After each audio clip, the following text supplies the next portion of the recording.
Hello and welcome guys. So in this video we are going to train our LSTM model. So in last video we developed this LSTM model. So this is our architecture. So in this model first we are receiving our input in string, and then we are vectorizing it using our vectorize layer, and then we are using this embedding layer to find the embeddings, and then we are passing those embeddings to our model. So now in this video we are going to train this model. So first let me import something here like from TensorFlow.keras. I want to add early stopping also while training it. So I'm importing from TensorFlow.keras.callbacks. I'm importing early stopping, and I'm defining one variable here, early stop, and in this I will pass this early stopping, and in this my first parameter will be monitor. So exactly what things I want to monitor in that. So I want to monitor validation loss. So here I'm saying that monitor the validation loss, and I'm adding here patience. Patience I'm adding as 2. So I'm saying that if you are finding no improvement for next 2 epochs in validation loss, then stop your training. So that is what I'm saying here. And restore best weight I'm giving as true. So in that phase, whatever you got best weight, I'm saying to restore that best weight. So this is what I'm saying in this, and then I will store all my history in history variable, whatever returned by this model.fit, and in this first argument will be my x train and second will be my y train, and validation data will be x test and y test, which we already splitted earlier, x test y test. So this is my validation data. So we'll monitor our model performance on this data to calculate validation loss and validation accuracy, and batch size I am giving here as 32 and epochs I am considering as 10. Okay, and callbacks I am giving here. So callbacks will be this early stopping which we defined. So this is my callback to stop if there is no improvement in the validation loss. So that's why I have given here this, and so this is what we need. So let's train it and see exactly what we are getting. So it's saying that early stopping got unexpected restore best weight. Okay, so here we have to give restore best weights, not best weight. Okay, so I'm starting my training. So here we are getting 1172 batches. In each batch we have 32 examples. Okay, so it will take some time, so let's wait for some time. Okay, so training is completed. So if you see here, we stopped at 8 epochs. Why? Because validation loss is started increasing here.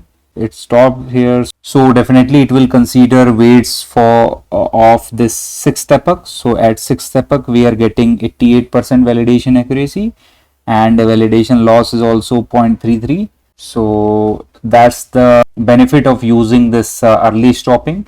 If we don't use these things, then we'll end up at 10th epoch whatever is accuracy we are getting. Okay, so it's good here. So we are getting 88% validation accuracy and 92% training accuracy. That is good. So after that we can save this model also by doing model.save, and here you can also save this model like this, sentiment classifier, and you can give it as v1 sentiment classifier.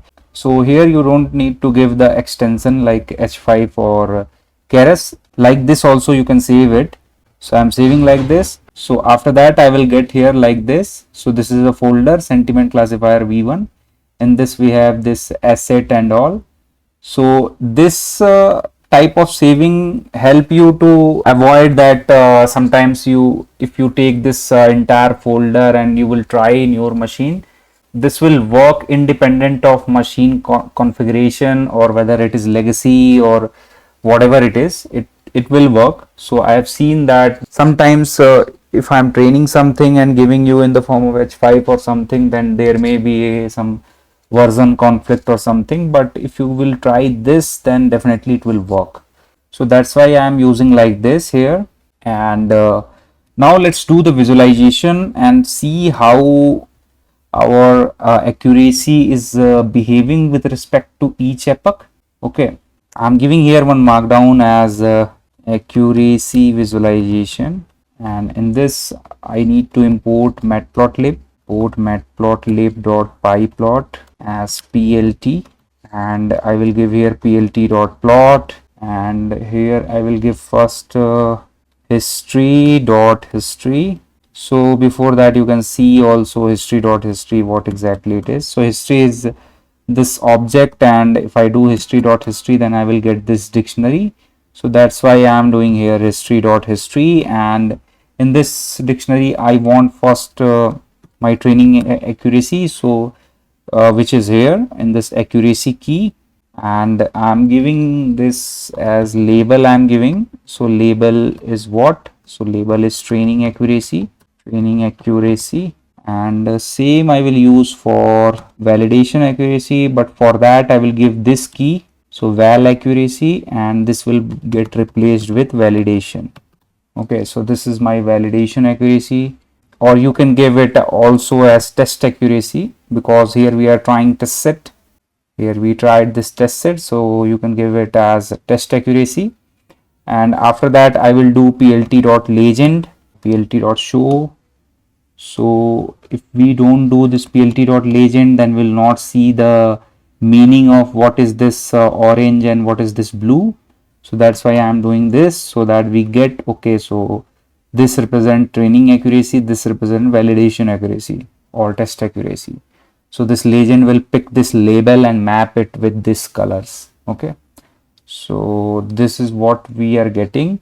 So with respect to each epoch, this is the flow. Test accuracy is consistent till 2 epoch, and after that it started improving, and after 4th epoch we are not getting much improvement in the test accuracy, and this training accuracy is constantly improving.